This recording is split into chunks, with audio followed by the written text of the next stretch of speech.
Il n'y a pas que dans les urgences des plus grands hôpitaux de Montréal où les problèmes sont énormes.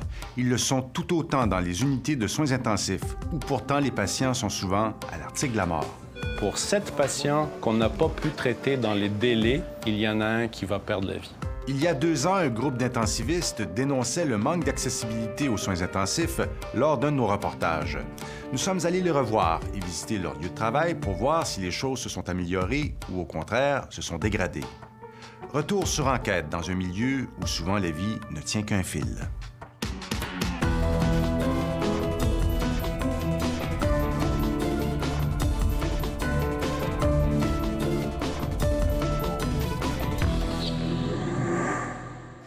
Largement. Le cœur arrive dans le 32. Le cœur arrive dans le 32. Depuis 2-3 ans, c'est régulier. C'est dans mon discours préopératoire aux patients. Je finis toujours ma conversation en disant « Si je n'ai pas de place aux soins intensifs, je ne pourrai pas vous opérer. » Est-ce que tu es capable d'ouvrir tes yeux? Les patients me disent « Faut-ce que je sois en train de mourir, de m'opérer? » Je dis « Non. » Mais entre deux cas, qu'est-ce que vous voulez que je fasse? Il faut que je choisisse celui qui va moins bien. Là.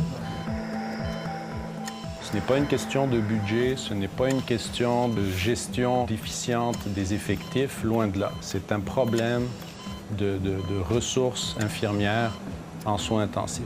En théorie, on devrait avoir autour de 60 lits, puis actuellement, on en a 30 et quelques. Il doit y avoir des conséquences pour les patients, sur l'état des patients. Ouais, c'est une vérité de la palisse.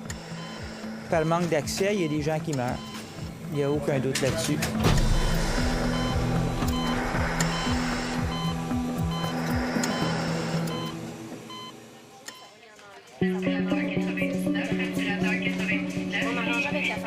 Fin décembre, hôpital Sacré-Cœur, dans le nord de Montréal, un centre de trauma.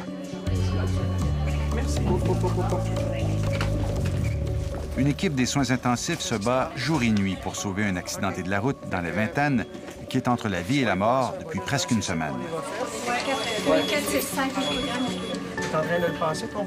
À son chevet, le docteur Patrick Bellemare et son équipe sont inquiets.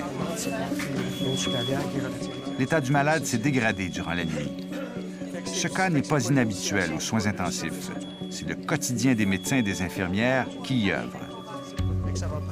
Le docteur Bellemare est ce médecin qui avait lancé un cri du cœur il y a 2 ans pour dénoncer la fermeture de lits aux soins intensifs de son hôpital. Selon lui, la situation demeure tout aussi préoccupante aujourd'hui. C'est clair qu'il y en a encore des incidents. C'est clair qu'il y en a encore. Est-ce que c'est des incidents qui amènent au décès de patients? Le plus souvent, pas. Puis on fait tout ce qu'il faut pour éviter que ça arrive. De temps en temps, certainement. Vous en avez vu récemment, depuis 2 ans?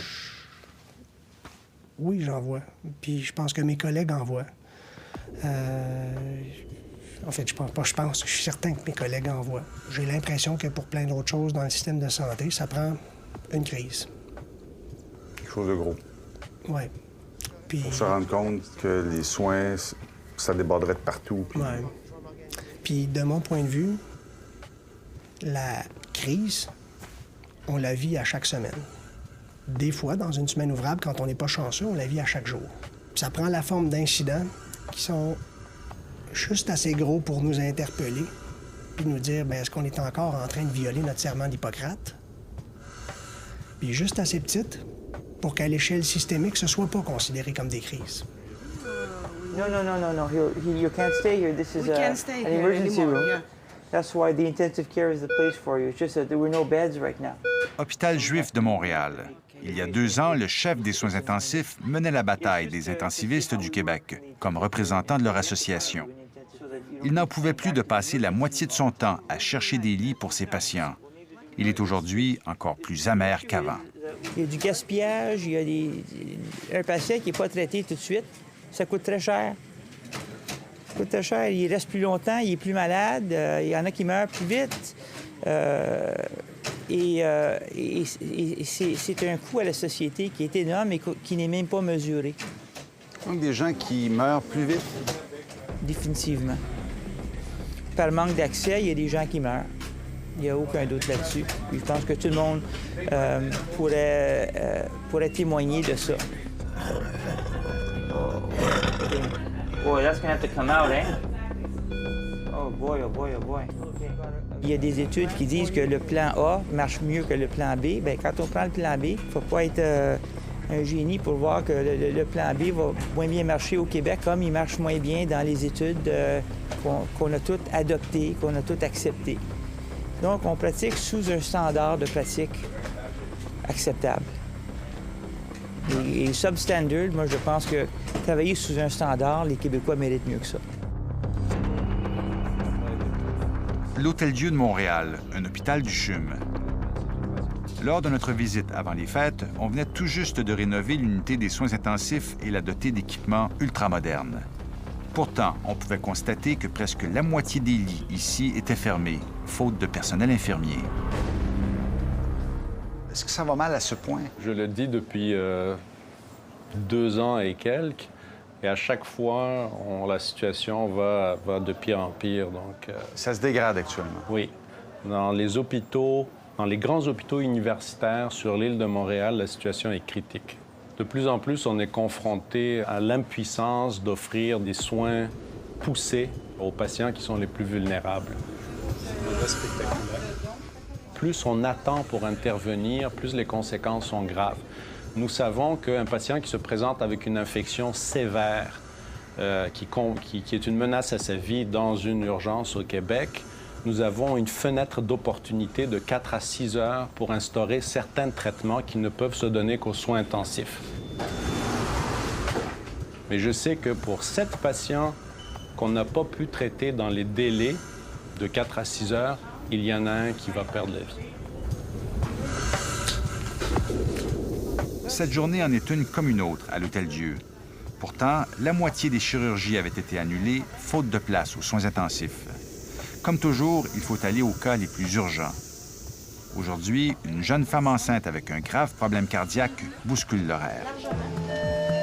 Le cœur arrive dans le 32. Le cœur arrive dans le 32. C'est juste ici, juste ici. Au bloc opératoire, la jeune femme enceinte a fait un arrêt cardiaque d'au moins 20 minutes. Le chirurgien qui l'a sauvée explique son cas à l'équipe qui la prendra en charge aux soins intensifs. Encore une fois, on reçoit un patient dont la vie ne tient qu'à un fil. Serre-moi la main ici. Le docteur Caroline Ouellette est la plus jeune intensiviste du groupe. J'ai un bon feeling. Ouais. Je sais pas pourquoi. Fraîchement sortie des plus grandes écoles, elle a le feu sacré. Mais elle est aussi très inquiète. Est-ce que c'est insolvable? Je crois pas. Je veux croire que non. Sauf que présentement, la situation, elle est pas juste compliquée, elle est à mon avis, c'est alarmant. Alarmant, qu'est-ce que vous voulez dire, alarmant? Pour la population? Bien, il n'y a pas de patients maltraités ou négligés, ou en tout cas, du moins, dans les mesures du possible. Sauf que c'est épuisant. Mais sa PbO2, là, ça fait au bon mot une demi-heure que ça ressemble à ça. Retour à l'hôpital du Sacré-Cœur. Plus la matinée avance, plus l'état du jeune accidenté de la route se dégrade. Le docteur Bellemare a convoqué les parents du jeune homme. Dans ce salon, derrière cette porte, il s'entretiendra longuement avec eux. Nous autres, ce qu'on veut, c'est vous le rendre en bon état. J'ai pas jeté la serviette. Ce que je veux le plus sur la planète actuellement, c'est vous rendre votre petit, parce que l'affaire que j'haïrais le plus sur la planète, c'est de me faire arracher un des miens. La chance qu'on a aux soins intensifs chez nous, c'est qu'on a des gens extrêmement dévoués. Mais à un moment donné, le dévouement, il faut tenir compte aussi de la fatigue. Il faut tenir compte aussi que le corps humain a une résistance. Là. Fait qu'on a affaire avec du personnel qui est de plus en plus fatigué, de plus en plus difficile à faire sa job. Et c'est sûr qu'il faut de la ressource. Là. Où on va la trouver, je ne sais pas, mais il va falloir en avoir, parce que sinon, ça va amener des conséquences, c'est évident. Ce qui affecte le plus cet éminent neurochirurgien, c'est d'avoir constamment tranché entre les cas les plus graves. Le patient va me dire, c'est vrai, docteur, je suis pas en train de mourir. Bien, je souffre, moi. Je souffre, là. J'ai une tumeur dans la tête. Je suis anxieux de ça. Ça fait une semaine que je dors pas. Vous me dites que vous m'opérez demain, puis vous le faites pas parce que vous n'avez pas de lit. Je suis pas en train de mourir, mais je souffre, par exemple. Et ça, cette souffrance-là, on la comptabilise jamais. On n'en parle jamais, parce qu'il ne mourra pas. Ça ne rentrera dans aucune statistique de mortalité, de morbidité, cette souffrance-là. Mais elle est là, puis elle est réelle, puis on l'a vu régulièrement. Puis ils souffrent, ces gens-là. Là. Puis j'en ai vu partir à pleurer, j'en ai vu effondrer, j'ai vu des familles effondrer à cause de ça. Le travail du Dr Giguère, c'est de sauver la vie de ses patients. Ce matin-là, sa coupe était pleine, surtout qu'il venait de perdre, dans la dernière semaine, 5 jeunes patients. Le pouvoir t'empêche une personne à absorber la souffrance. C'est comme un verre d'eau qu'on remplit. Plus jeune, on remplit notre verre d'eau sans que ça déborde.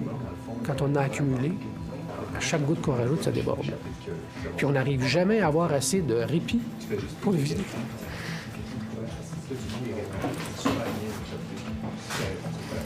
Je m'excuse.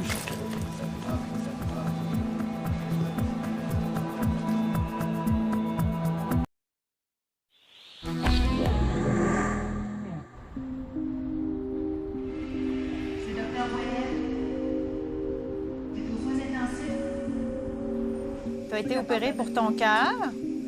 Hôtel-Dieu de Montréal. La jeune femme enceinte qui a fait un arrêt cardiaque et qui a été réanimée en salle d'opération lutte encore pour sa vie. Est-ce que tu m'entends bien?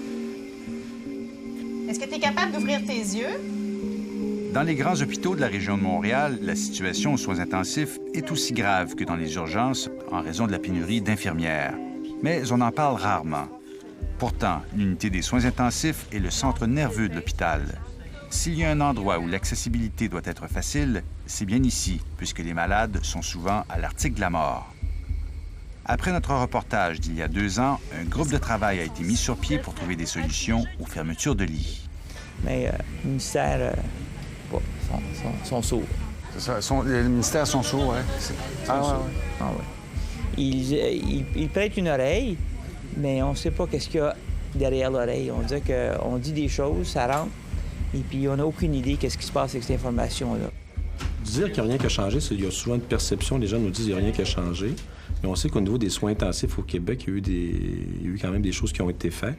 Donc, entre autres, il y a des primes qui sont données au personnel des soins intensifs, au personnel de l'urgence pour être capable de garder la rétention. Et à ma connaissance, ça a donné des résultats. La prime dont parle le ministre Bolduc se chiffre à 10 % du salaire des infirmières. Mais il ne s'agit pour l'instant que d'une prime provisoire. C'est la seule mesure au niveau national qui a été retenue. Mais c'est bien, c'était une bonne idée, mais jeter de l'argent, c'est un problème. C'est bien, mais on savait très bien qu'une intervention seule n'allait pas régler le problème. Ça en prendrait plusieurs. Ce qui est surprenant dans cette histoire, c'est que le propre syndicat des infirmières ne voulait pas de cette prime. Ce sont les médecins qui l'ont négociée avec le gouvernement au nom des infirmières. Nous ne sommes pas d'accord avec les primes dans le sens que ce n'est pas la seule solution. C'est pas la panacée, la prime. Écoutez, une prime de 10 3 4 c'est pas ça vraiment qui va attirer des gens pour la relève des infirmières qui travaillent aux soins intensifs.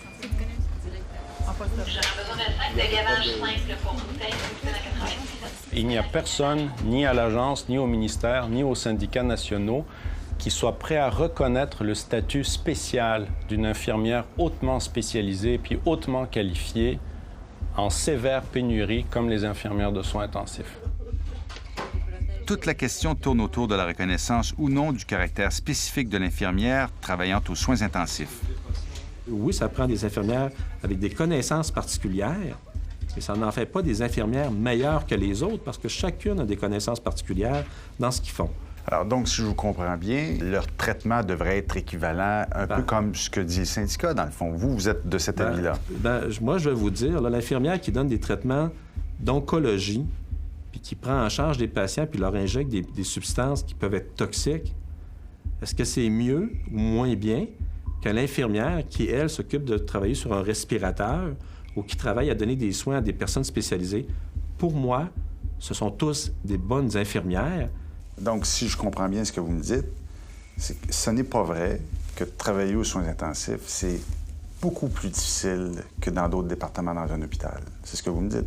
Moi, je dis, il y a des difficultés. Elles sont différentes des difficultés qu'on retrouve sur les autres départements. Alors, suivant votre logique, si on a une prime à donner, il faudrait la donner à tout le monde ou à personne. Est-ce que je comprends bien? Si on avait une prime à rajouter, on devrait la rajouter à tout le monde présentement, oui. Ou à personne. Ou à personne. Cette déclaration fait sursauter l'Ordre des infirmières du Québec. Au Québec, ça marche pas comme ça. C'est toujours camarade, tout le monde pareil. Mais si c'est tout le monde pareil, tout le monde est dans le trouble. Est-ce qu'on veut vraiment faire quelque chose pour les soins critiques? Si on veut, il faut les particulariser. Étonnamment, l'Ordre des infirmières du Québec a décidé de mener le combat avec les médecins contre les syndicats d'infirmières et le gouvernement. Pourquoi? Parce que l'Ordre juge que l'infirmière des soins intensifs n'est pas une infirmière comme les autres. Le principe même du soin intensif, c'est d'avoir une équipe ultra compétente, ultra spécialisée de médecins, d'infirmières et d'inhalothérapeutes qui se consacrent minute par minute, à la seconde près sur votre cas. Alors, si on ne répond pas à ce critère-là, bien, on ne répond pas aux critères de soins intensifs. Nous, à l'Ordre des infirmières, on préconise que ce secteur-là soit vu comme une spécialité.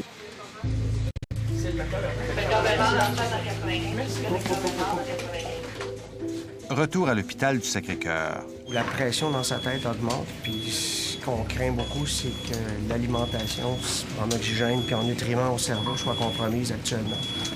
Les docteurs Bellemare et Giguère sont en train de perdre la bataille avec le jeune accidenté de la route. Encore une fois, ils rencontrent les parents pour les préparer au pire. Je vous disais l'autre jour que j'ai des âges dans ma manche. Je suis en train de pas mal toutes les passer actuellement. Puis malgré tout ce que je suis en train de faire là, le niveau de pression dans sa tête, il reste élevé. Fait qu'au moment où on se parle, je vois pas ce que je pourrais ajouter de plus, moi. Autant qu'on veuille le garder avec nous autres, si jamais il aboutissait à un état où il y avait des séquelles majeures, ce serait probablement pas acceptable pour lui. Le métier du docteur Bellemare est de se battre tous les jours contre la mort.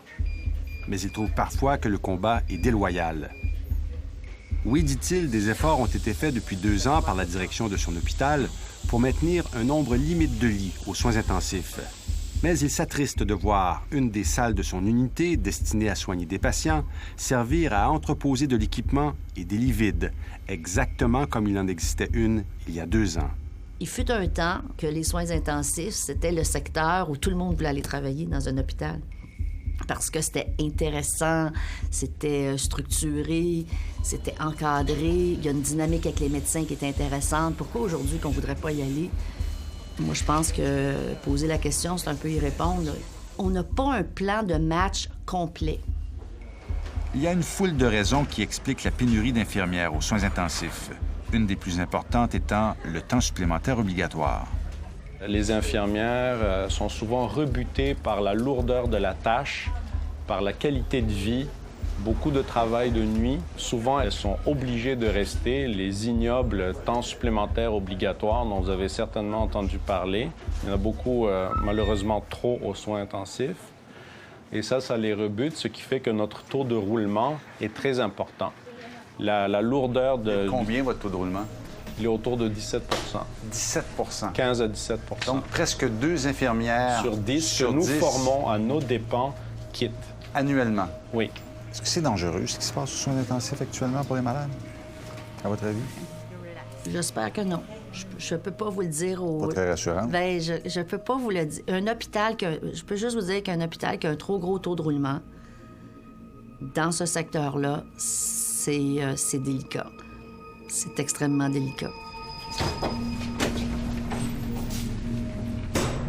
Ce gars-là, ça fait 3 jours qu'il est à l'urgence. Oui, parce que tu vois, on va peut-être faire la 3e chirurgie cardiaque. Veux-tu regarder ça tout de suite? Oui, OK.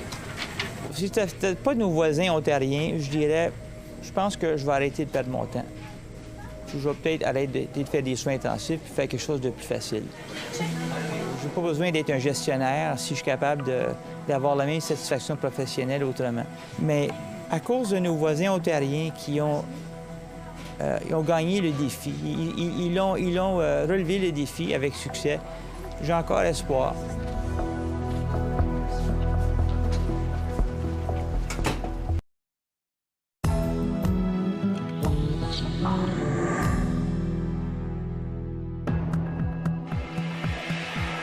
printemps 2003, c'est le branle-bas de combat dans la région de Toronto. Le SRAS se répand comme une traînée de poudre, y compris dans les hôpitaux. 44 personnes en mourront, dont 2 infirmières et un médecin. Le système de santé est au bord de la rupture. En Ontario, ça a pris la crise du SRAS, du syndrome respiratoire aigu. On s'est rendu compte de la fragilité du système. Probablement qu'à un moment donné, nous serons confrontés à une crise majeure, comme une attaque terroriste ou un accident horrible, où l'afflux de patients dans le système va faire exploser la marmite. Puis à ce moment-là, il y aura probablement des mesures qui se mettront en place. Là où la marmite a sauté en Ontario, c'est principalement aux soins intensifs, où le personnel infirmier tombe comme des mouches.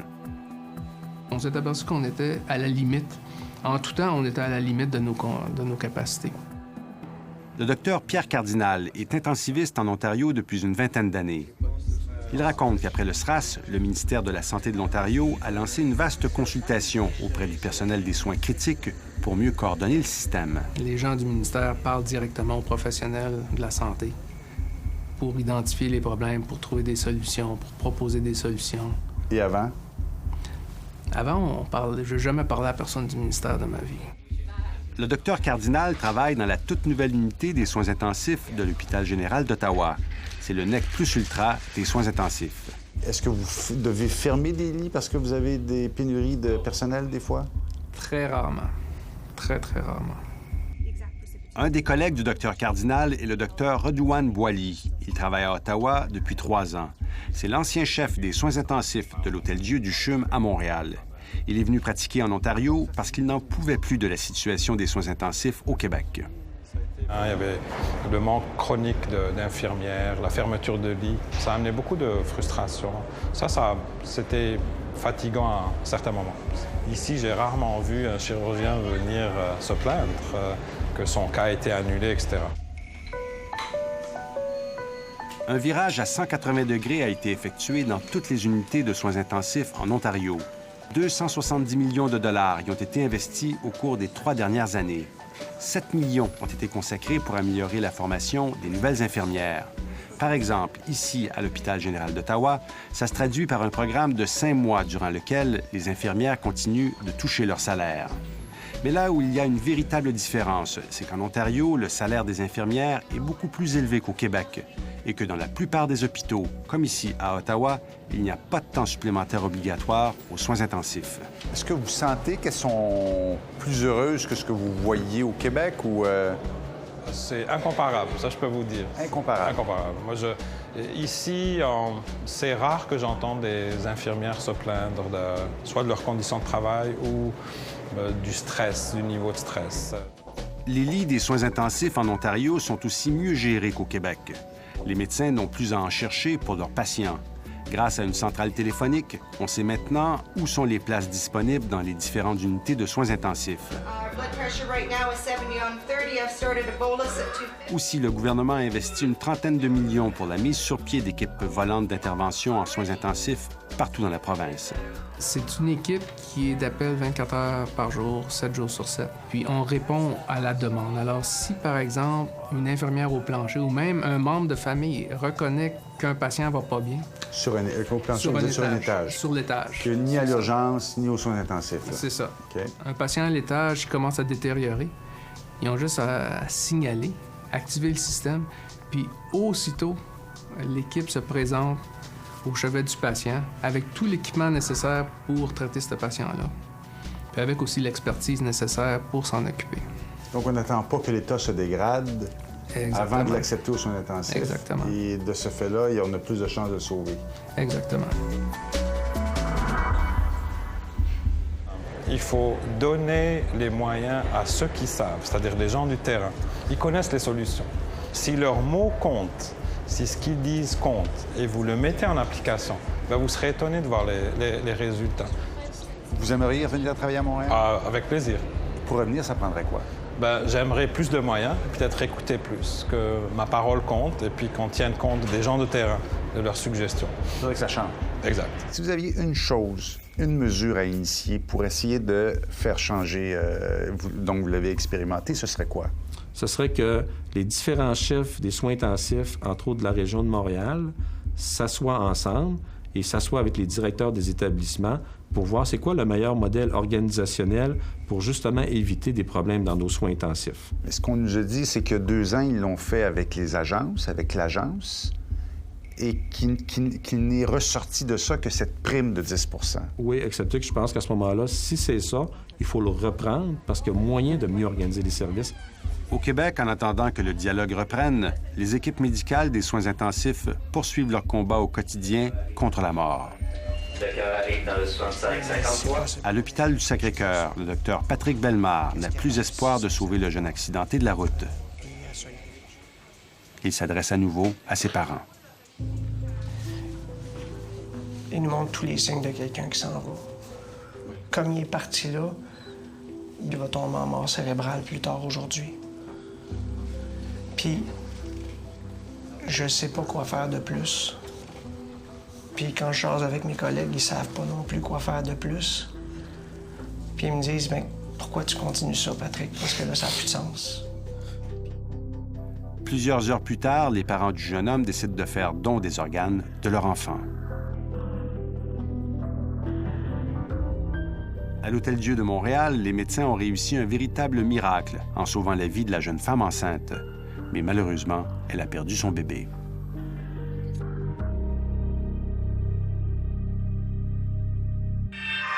On vient de le voir, les graves problèmes d'accessibilité aux soins intensifs concernent surtout les grands hôpitaux universitaires de Montréal.